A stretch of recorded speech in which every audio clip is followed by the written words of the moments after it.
దాయాది దేశం పాకిస్తాన్ తీవ్ర ఇంధన సంక్షోభంలో చిక్కుకుంది. ఆ దేశంలో కేవలం 11 రోజులకు సరిపడే ముడి చమురు నిల్వలు మాత్రమే ఉన్నాయి. దీంతో పాక్లో ఇంధన భద్రతపై తీవ్ర ఆందోళన వ్యక్తమవుతోంది. మిడిల్ ఈస్ట్లో కొనసాగుతున్న ఉద్రిక్తతలు సరఫరా వ్యవస్థపై తీవ్ర ప్రభావాన్ని చూపుతున్నాయని ఓ నివేదిక వెల్లడించింది. పెట్రోలియంపై ఏర్పాటైన సెనేట్ స్టాండింగ్ కమిటీకి అధికారులు వివరాలందించారు. దేశంలో ప్రస్తుతం 21 రోజులకు సరిపడా డీజిల్, 27 రోజులకు పెట్రోల్, 9 రోజులకు ఎల్పీజీ, 14 రోజులకు విమాన ఇంధనం నిల్వలు ఉన్నాయని పెట్రోలియం కార్యదర్శి తెలిపారు. పాకిస్తాన్ తన పెట్రోలియం అవసరాల్లో దాదాపు 70% మధ్యప్రాచ్యం నుంచే దిగుమతి చేసుకుంటోంది. తాజా ఘర్షణల కారణంగా కీలకమైన నౌకా మార్గాలు దెబ్బతిన్నాయి.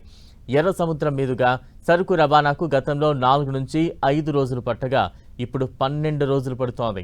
మరోవైపు పాకిస్తాన్లో గ్యాస్ సంక్షోభం కూడా పొంచి ఉంది. ఏప్రిల్ 14 తర్వాత దేశంలో తీవ్రమైన ఎల్పీజీ కొరత ఏర్పడుతుందని అధికారులు హెచ్చరించారు. మార్చిలో రావాల్సిన 8 ఎల్ఎన్జీ కార్గోలలో కేవలం 2 పాకిస్తాన్కు చేరాయి. ఈ సంక్షోభాన్ని ఎదుర్కొనేందుకు పాక్ ప్రభుత్వం చర్యలు చేపట్టింది. హర్మూజ్ జలసంధి ద్వారా చమురు రవాణాకు అనుమతి కోసం ఇరాన్తో చర్చలు జరుపుతోంది. పరిస్థితిని సమీక్షించేందుకు ప్రభుత్వం ప్రతిరోజు ఇంధన నిల్వలపై సమీక్ష నిర్వహిస్తోంది. ప్రస్తుతానికి మార్చి నెలకు సరిపడా నిల్వలు ఉన్నాయని, ఏప్రిల్ మధ్య వరకు సరఫరాకు ఇబ్బందులు లేకుండా ఏర్పాట్లు చేశామని అధికారులు తెలిపారు.